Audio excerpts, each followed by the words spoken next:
বর্ধমানের গুলি চালানোর ঘটনায় দুজনকে গ্রেফতার করা হয়েছে। অভিযুক্তদের গ্রেফতার করল বর্ধমান থানার পুলিশ। সকালে ধৃতদের কোর্টে পেশ করা হয়। 7 দিনের পুলিশি হেফাজতের আবেদন জানানো হয়েছে। বর্ধমানে শনিবার ভর সন্ধে শুটআউটের ঘটনা, পুকুর ভরাট নিয়ে বিবাদের জেরে গুলি চালানোর ঘটনা সামনে আসার সেই ঘটনায় আজ দুজনকে গ্রেফতার করা হয়েছে। 18 নম্বর ওয়ার্ডের গোলাহাটের ঘটনা। আহত 18 নম্বর ওয়ার্ডের কাউন্সিলরের মামা সহ বেশ কয়েকজন। সকালেই ধৃতদের আদালতে নিয়ে যাওয়া হয়েছে, আদালতে তোলা হয়েছে। 7 দিনের পুলিশি হেফাজতের আবেদন জানিয়েছে আদালত।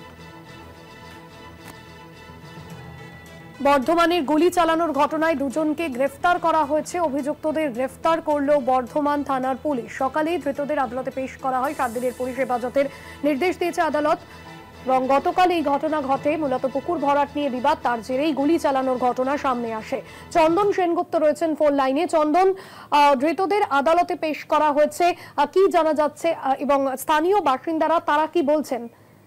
হ্যাঁ, যেটা জানা যাচ্ছে, দেখো, গতকাল ভোর সন্ধ্যেবেলাতেই বর্ধমানের যে 18 নম্বর ওয়ার্ড আছে সেই ওয়ার্ডে শূন্যে গুলি চলে।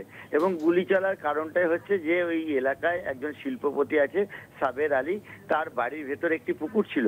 সেই পুকুরটি রাতারাতি ভরাটের অভিযোগ ওঠে এবং স্থানীয় বাসিন্দারা সেটাকে বন্ধ করার জন্য বারবার চাপ দিতে থাকে। এই নিয়েই বচসা, এই বচসার জেরেই কিন্তু এই গুলি চালানোর ঘটনা।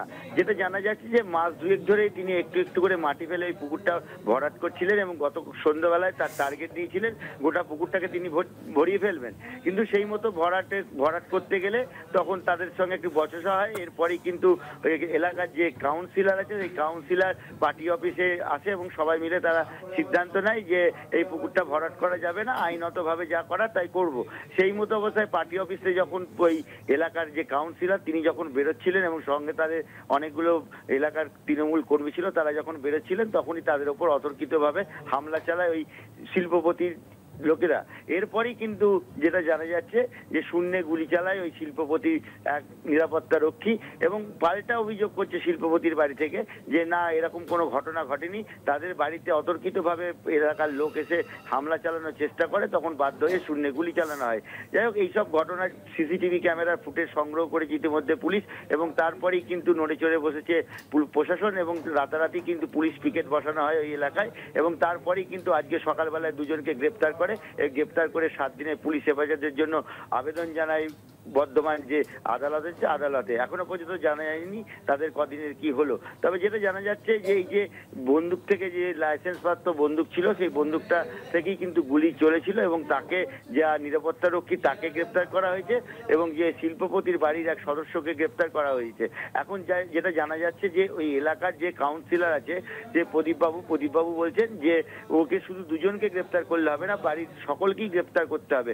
এমন একটা অভিযোগ ওর আসে, যে অভিযোগটা হলো যে ওই বাড়ির যে এক মহিলা আছে, মেয়ে আছে শিল্পপতির, তিনিও নাকি রিভলভার হাতে তাকে ঘুরতে দেখা গেছে। অর্থাৎ এলাকাবাসী বলছে যে একজন মহিলার হাতে যদি রিভলভার থাকে তাহলে সাধারণ মানুষের কি হবে, সাধারণ মহিলারা কি করবে রাত্রির বেলায় বা দিনের বেলায়? নিরাপত্তাহীনতায় বোধ করছেন এই এলাকার মানুষরা, এক কথায় বলা যেতেই পারে। ভাস্বতী, একদমই ধন্যবাদ তোমাকে।